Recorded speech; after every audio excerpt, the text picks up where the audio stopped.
దేవుని ఘనమైన నామమునకు మహిమ కలుగునుగాక. మన ప్రభువును రక్షకుడునునైన యేసుక్రీస్తుల వారి యొక్క ప్రశస్తమైన నామములో దేవాది దేవుని ఘననామమునకు మహిమ ఘనత ప్రభావములు యుగ యుగములకు కలుగునుగాక. సర్వాధికారి అయిన దేవుడు ఆయన గొప్ప కనికరమును బట్టి మరొక శ్రేష్టమైన శుభదినమును ప్రభువు మనకు బహుమానముగా అనుగ్రహించి ఈ సమయమందు దేవుని స్తుతించుటకు ఆరాధించుటకు ప్రభు ఇచ్చిన ఈ గొప్ప ధన్యతను బట్టి దేవాది దేవునికి మనము ఎంతగానో కృతజ్ఞతాస్తుతులు చెల్లించవలసిన వారుగా ఉన్నాం. అదే సమయములో ప్రతిదినము దేవుని వాక్యము వింటూ ఆత్మీయముగా బలపరచబడుతూ ఉన్న దేవుని ప్రియబిడలైన మీ అందరికీ కూడా ప్రభు అయిన యేసుక్రీస్తు పేరట శుభవందనములు తెలియచేయచ్చు ఉన్నాను. ప్రభునందు ప్రియమైన వారలారా, మీరందరూ బాగున్నారని, ఆత్మీయముగా బలపరచబడుతూ ఉన్నారని, దేవుని రాకడ కొరకు సిద్ధపడుతూ ఉన్నారని ఒక దైవజనుడిగా నేను విశ్వసిస్తూ ఉన్నాను. దినదినము ఒక నూతన విషయాన్ని మనము ధ్యానము చేస్తూనే దినములను, వారములను, మాసములను ముగించుకుంటూ వస్తూ ఉన్నాం. సమయము ఎవరి కోసమో ఆగదు. సమయము చాలా విలువైనది. అందుకే దేవుని వాక్యములో అపోస్తులుడైన పౌలు చెరసాలలో ఉంటూ ఎఫెసీ పట్టణములో ఉన్న క్రీస్తు ప్రియ సంఘమునకు పత్రిక రాస్తూ, దినములు చెడ్డవి కనుక సమయమును పోనీయక సద్వినియోగము చేసుకొనొచ్చు, అజ్ఞానుల వలె కాక జ్ఞానుల వలె నడుచుకొనుడి అన్నాడు. సమయము చాలా విలువైంది. కొలస్సీ అనబడే పట్టణంలో ఉన్న సంఘముతో కూడా ఇదే మాటను చెబుతాడు. అంత మాత్రము కాక పాత నిబంధనలో జెఫన్యా గ్రంథము 2వ అధ్యాయములో మొదటి 3 వచనాలు మనం చూస్తే, పొట్టు గాలికి ఎగిరిపోవునట్లుగా సమయము గతించిపోతూ ఉంది అని అన్నాడు. దేవుని బిడ్డలారా, సమయము చాలా వేగంగా వెళ్ళిపోతూ ఉంది. చాలా వేగంగా. మనం అనుకుంటున్నాం అప్పుడే సంవత్సరం అయిపోయింది, అప్పుడే నెల అయిపోయింది అని అనుకుంటున్నాం. కానీ అప్పుడే అనే మాటతో పాటుగా అప్పుడే మనం ఆయుష్ తగ్గిపోయి, వయస్సు పెరిగిపోయి, ప్రభు రాకడకు మనము సమీపమయ్యాము అన్న సంగతిని చాలామంది మర్చిపోతూ ఉన్నారు. అలాగ మర్చిపోకూడదు అని మహిమాన్వితుడైన దేవుని పేరట మీకు జ్ఞాపకం చేస్తూ ఉన్నాను. ఈ దినమున మనం ధ్యానము చేయబోతున్నటువంటి అంశ భాగము ఏమిటి అనగా, ఎవరు ఘనులు? ఎవరు ఘనులు? ఘనులు ఘనులు అనగా గొప్పవారు, గొప్ప ఆధిక్యత కలిగిన వారు అని అర్థం. బైబిల్ గ్రంథంలో ఘనులు ఘనకార్యములు చేయుదురు అని కూడా రాయబడి ఉంది. ఎవరు ఘనులో చూడక ముందుగా మూల వాక్యాన్ని చూద్దాం. ఇర్మియా గ్రంథం 30వ అధ్యాయము 19వ వచనం. వాటిలో కృతజ్ఞతా స్తోత్రములను సంభ్రమపడు వారి స్వరమును వినబడును. జనులు తక్కువ మంది కాకుండా నేను వారిని విస్తరింపచేసేదను. అల్పులు కాకుండా నేను వారిని ఘనులుగా చేసేదను. చాలు. దేవునందు ప్రియమైన వారలారా, బాగా 30వ అధ్యాయము ఇర్మియా గ్రంథం 19వ వచనం చూస్తే, అక్కడ అల్పులు కాకోకుండా వారిని నేను ఘనులుగా చేసేదను అన్నాడు. నిజమే ప్రభువా? ఎవరిని ప్రభువా మీరు ఘనులుగా చేసేది? ఎవరిని ప్రభువా మీరు ఘనులుగా నిలవబెట్టేది అని మనం లేఖనాన్ని చూస్తే, కృతజ్ఞతా స్తోత్రములు చెల్లించే వారిని. దేవుని బిడ్డలారా, ఎవరైతే కృతజ్ఞత కలిగిన జీవితము జీవిస్తారో వారిని నా ప్రభువు ఘనులుగా చేస్తాడు. కృతజ్ఞత కలిగిన వారిని మరలా గుర్తుపెట్టుకోండి ప్రియులారా, కృతజ్ఞత కలిగిన వారిని నా దేవుడు ఘనులుగా చేస్తాడు. ఈరోజు లోకంలో చాలా మందికి కృతజ్ఞత లేదండి. బైబిల్ గ్రంథంలో కృతజ్ఞత కలిగిన వ్యక్తులు కొందరున్నారు. ప్రాముఖ్యంగా మనం పాత నిబంధనలో చెప్పుకోవలసి వస్తే దైవదాసుడు మహారాజైన దావీదు. నూతన నిబంధనలో మనం చూడగలిగితే 10 మంది కుష్ఠరోగులు యేసు ప్రభుల వారు ఎదురుగా వచ్చారు. వారు ప్రభువును ప్రాధేయపడ్డారు, ప్రభువా, నజరేయుడైన యేసు, మమ్మల్ని స్వస్థపరచు, ఈ కుష్ఠుతో ఊరు వెలపట ఉంటున్నాం మేము, నువ్వు దయగలిగిన దేవుడు, స్వస్థపరచయ్యా అని అడిగారు. ప్రభు అన్నాడు, మీరు వెళ్ళి మీ దేహమును యాజకులకు కనపరుచుకునుడి అన్నాడు. అంతే ప్రియులారా, వారు దారిలో వెళ్తూ ఉన్నారు. 10 మంది అందరూ శుద్ధులయ్యారు, స్వస్థపరచబడ్డారు. వారి దేహం మీద ఉన్న గాయాలు లేవు, ముడుచుకుపోయిన చేతులు చక్కగా అయ్యాయి, వారి ముఖ వర్చస్సు మారిపోయింది. దారిలోనే వారు ఒకరినొకరు చూసుకున్నప్పుడు శుద్ధులమయ్యాము అన్న సంగతి వారికి తెలిసింది. అయితే 9 మంది అలాగే వెళ్ళిపోయారు. బహుశా యాజకుని దగ్గరికి వెళ్ళారో ఇంటికి వెళ్ళారో తెలియదు, కానీ ఒక్కడు మాత్రం వెనక్కి వచ్చాడు. యేసు ప్రభుల వారి దగ్గరకు వచ్చి సాగిలపడి ఆయన ఎదుట మ్రొక్కుతూ అంటున్నారు, దేవా, నీవిచ్చిన స్వస్థతను బట్టి నీకు కృతజ్ఞతలు ప్రభువా. యేసు ప్రభు అడిగాడు, 10 మంది శుద్ధులయ్యరి కారా? ఆ 9 ఎక్కడ? తెలియదు ప్రభువా. దేవునిందు ప్రియమైన వాళ్ళారా, ఈరోజు ఒక క్రైస్తవులతో మాత్రం నేను ఒక మాట చెప్పవలసి వస్తే, రాత్రి పడుకున్న తర్వాత ఉదయకాలమును చూడలేక తమ పడకల మీదనే అనేక మంది చనిపోతూ ఉన్నారు, వ్యాధిగ్రస్తులవుతున్నారు. లేసేసరికి దేవుడు సురక్షితముగా ఆయుష్ను, ఆరోగ్యమును, క్షేమమును, సమృద్ధి అయిన మేలులతో తృప్తిపరిస్తే దేవునికి కృతజ్ఞతాస్తుతులు చెల్లిస్తూ ఉన్నారా? దేవుని వాక్యం అంటుంది, కృతజ్ఞతాస్తోత్రములు చెల్లించే వారిని వారి స్వరము సంభ్రమముతో వినబడినప్పుడు వారిని అల్పులుగా కాకోకుండా ఘనులుగా నేను నిలబెడతాను అన్నాడు. రెండవది, యోహాను సువార్తలో ఒక మాట చూడండి, యేసు ప్రభు వారు చెప్పిన మాట. యోహాను సువార్త 12వ అధ్యాయము 26వ వచనాన్ని ఒకసారి మనం చూద్దాం ప్రియులారా. యోహాను సువార్త 12వ అధ్యాయము 26వ వచనాన్ని మనం చూస్తూ ఉన్నాం. ఒకడు నన్ను సేవించిన ఎడల నన్ను వెంబడింపవలెను. అప్పుడు నేను ఎక్కడ ఉందునో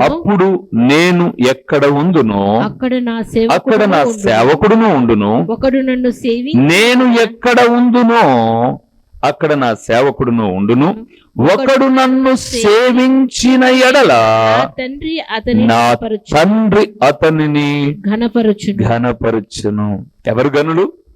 దేవుని సేవించువారు, అనగా ఆరాధన చేయువారు.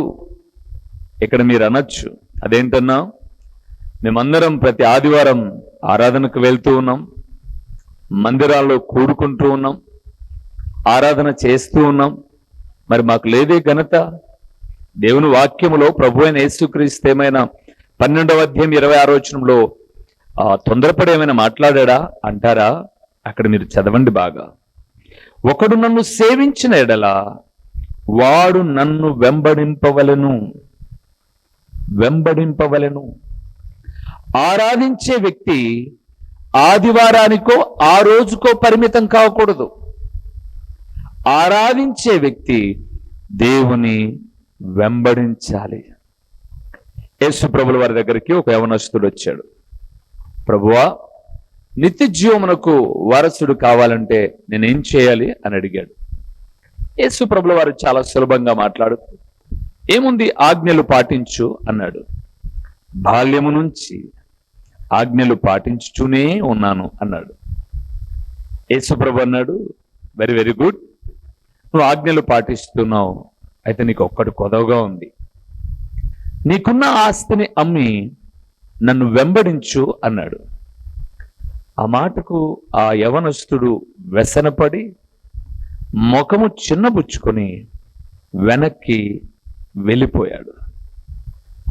ఈరోజు ఈ మాట వింటున్న దేవుని కుమారుడా, చాలా మంది ఆరాధనకు వెళ్తున్నారు, పాటలు పాడుతున్నారు, ప్రార్థనలో ఏకీభవిస్తున్నారు, దేవుడిచ్చిన కాటికి అర్పిస్తూ ఉన్నారు, ముగింపు ప్రార్థనలో ఒకరితో ఒకరు చక్కగా మాట్లాడుకొని క్రైస్తవులము అని చెప్పుకునే రీతిగా జీవిస్తూ ఉన్నారు. కానీ దేవుని వెంబడించి ఆయన అడుగు జాడలలో నడిచేవారు అరుదు అరుదు. ఈరోజు ఈ మాట వింటున్న దేవుని కుమారుడా, దేవుడు నిన్ను గణపరచాలి అంటే కృతజ్ఞత కలిగి ఉండు. దేవుడు నిన్ను గణపరచాలి అంటే ఆరాధన చేయడమే కాదు, ఆ ప్రభువును వెంబడించు వెంబడించు. సరే, ఇంకా ఘనమైన రీతిలో ఎవరు మార్చబడతారో ఒక 3 విషయాలు నేను చెప్తాను. మొదటి విషయానికి వద్దాం. యెషయా గ్రంథం 52వ అధ్యాయము. యెషయా గ్రంథం 52వ అధ్యాయము 13వ వచనాన్ని ఒకసారి మనం చూద్దాం. 13వ వచనాన్ని ఒకసారి మనం చూద్దాం ప్రియులారా. ఆలకించుడి, నా సేవకుడు వివేకముగా ప్రవర్తించును, అతడు హెచ్చింపబడి ప్రసిద్ధుడై మహాగణుడుగా ఎంచబడును. చాలు. ఎవరు గనులట? కృతజ్ఞత కలిగిన వారు, దేవుని ఆరాధించి ఆయనను వెంబడించేవారు. చాలా ప్రాముఖ్యమైన విషయాల్లోకి వస్తున్నాం. వివేకముగా ప్రవర్తించువారు ఘనులుగా ఎంచబడతారు. చాలా మంచి మాట అండి అక్కడ. నా సేవకుడు వివేకముగా ప్రవర్తించును, అతడు హెచ్చింపబడి ప్రసిద్ధుడై మహాగణుడుగా, గణుడు కాదు మహాగణుడుగా ఎంచబడును అన్నాడు. దేవునందు ప్రియులారా, వివేకము కలిగిన వారు ఘనులుగా ఎంచబడతారు. వివేకం కలగడం అంటే, వివేకంగా ఉండడం అంటే ఎలాగండి? వివేకంగా ఉండడం, వివేకం అంటే ఏంటి? ఆలోచన విధానం చక్కగా ఉండడమన వివేకమనగా. యోబు గ్రంథం 28 వచనాన్ని ఒకసారి మనం చూద్దాం. మరియు యెహోవా యందలి భయభక్తులే జ్ఞానమనియు, దుష్టత్వమును విడుచుటయే వివేకమనియు ఆయన నరులకు సెలవిచ్చెను. చాలు బిడ్డలారా, దేవుడు ఒక అద్భుతకరమైన మాట. నా సేవకుడు వివేకముగా ప్రవర్తించి అతడు మహాగణుడుగా ఎంచబడునని యెషయా గ్రంథం 52:13 చెబితే, ఏంటి వివేకం? యేసుప్రభుల వారు కూడా చెప్పాడు శిష్యులను అలనాడు సువార్త నిమిత్తమై పంపిస్తూ, పాముల వలె వివేకులను, పావురముల వలె నిష్కపటులనయుండుడి అని చెప్పాడు. నిజమే ప్రియులారా, వివేకం ఏంటి అని యోబు గారిని అడుగుతున్నప్పుడు ఆయన 28:28 చెప్పబడిన మాట ఏంటనగా, దుష్టత్వమును విడుచుటయే వివేకం. దేవునియందు భయభక్తులు కలిగి దుష్టత్వమును విడుచుటయే అన్నాడు యోబు 28:28. అంటే భయభక్తులు కలిగిన వారు దుష్టుని కార్యాలు చేయడు. దుష్టుడు అనగా అపవాది. వానికి రకరకాలైన పేర్లున్నాయి. సాతాను అని, అపవాది అని, దుష్టుడు అని, అన్ని వాని పేర్లే. అయితే ప్రియులారా, దుష్టత్వమును విడుచుట, అపవాది పనులు చేయకుండా దేవుని పనులు చేయుట, దైవ జ్ఞానముతో నడుచుకొనుట, దేవునికి ఇష్టానుసారంగా బ్రతుకుట.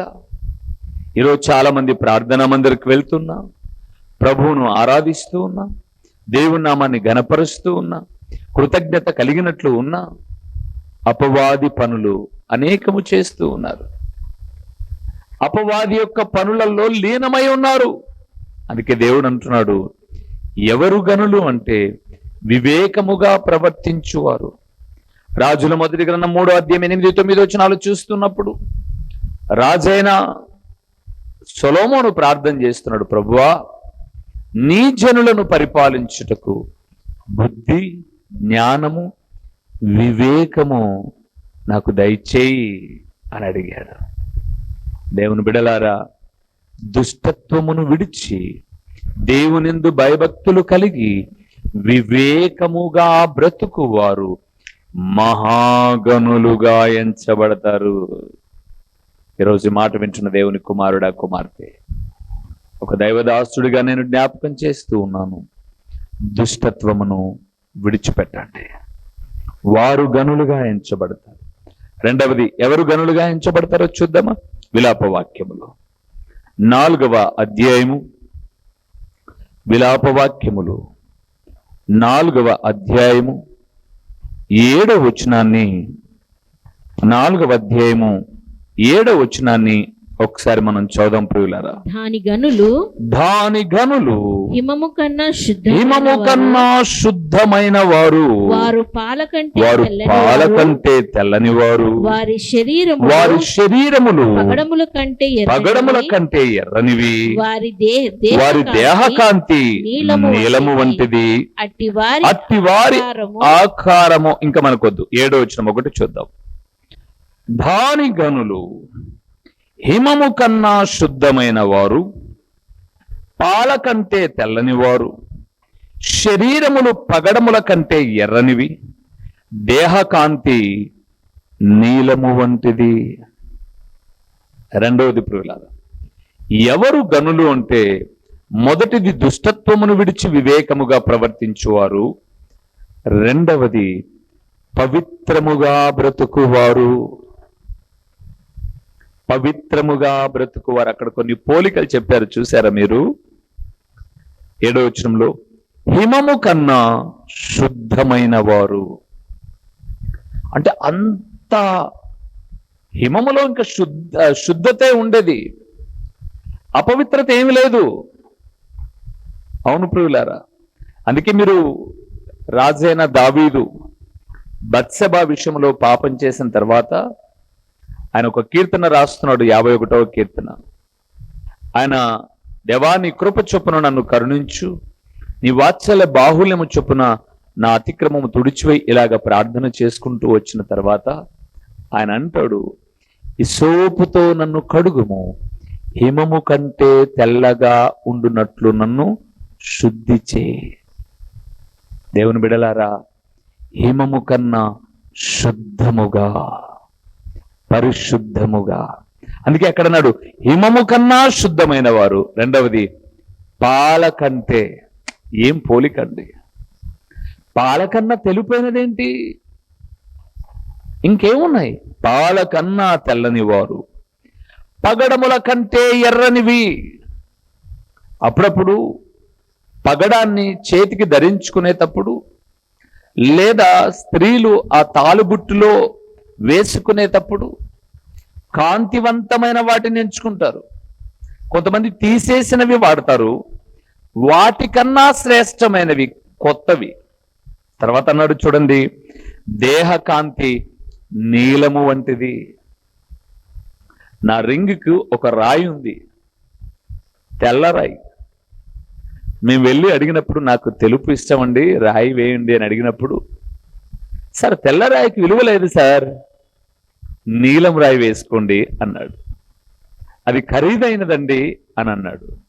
నేను అంటున్నాను, ఇవన్నీ పాల కన్నా తెలుపు, హిమము కన్నా శుద్ధము, పగడముల కంటే ఎర్రనివి, దేహకాంతి నీలము, ఇవి పవిత్రతను చూపిస్తూ ఉన్నాయి, ఇవి ఘనమైనవిగా ఉంటూ ఉన్నాయి. దేవుని బిడ్డలారా, ఘనమైనవిగా ఉంటూ ఉన్నాయి. అందుకే నా ప్రభు అంటున్నాడు అక్కడ చాలా చక్కగా మాట్లాడుతూ, ఎవరు గనులు అంటే వివేకముగా ప్రవర్తించువారు, రెండవది పవిత్రంగా బ్రతుకువారు. ఇదే విలాప వాక్యములు 5వ అధ్యాయంలో ఒక మాట చూడండి, 11, 12 వచనాలు అక్కడే ఏమున్నాయో చూడండి. 11, 12 వచ్చిన శత్రువులు శత్రువులు సియోనులో స్త్రీలను చెరిపిరి, యూదా పట్టణంలో కన్యకలను చెరిపిరి, చేతులు కట్టి అధిపతులను ఉరి తీసిరి, వారే మాత్రములు పెద్దలను ఘనపరచలేదు. వారి గురించి కూడా చెప్పాడు, వారు బొగ్గు కన్నా నల్లని వాళ్ళు అని చెబుతూ వస్తాడు. పురుగులారా, ఘనపరచని వారు బొగ్గు లాంటి వారు, ఘనత కలిగిన వారు హిమము కన్నా తెల్లని వారు. పవిత్రత చాలా ముఖ్యం ప్రియులారా. కొన్నిసార్లు పవిత్రత కొరకు కొంత కష్టాన్ని అనుభవించవలసి వస్తుంది. యోసేపు పవిత్రతను కాపాడుకొనుట కొరకు నిందను మోసాడు. తప్పు చేయకుండానే 2 సంవత్సరాలు జైల్లో ఉన్నాడండి.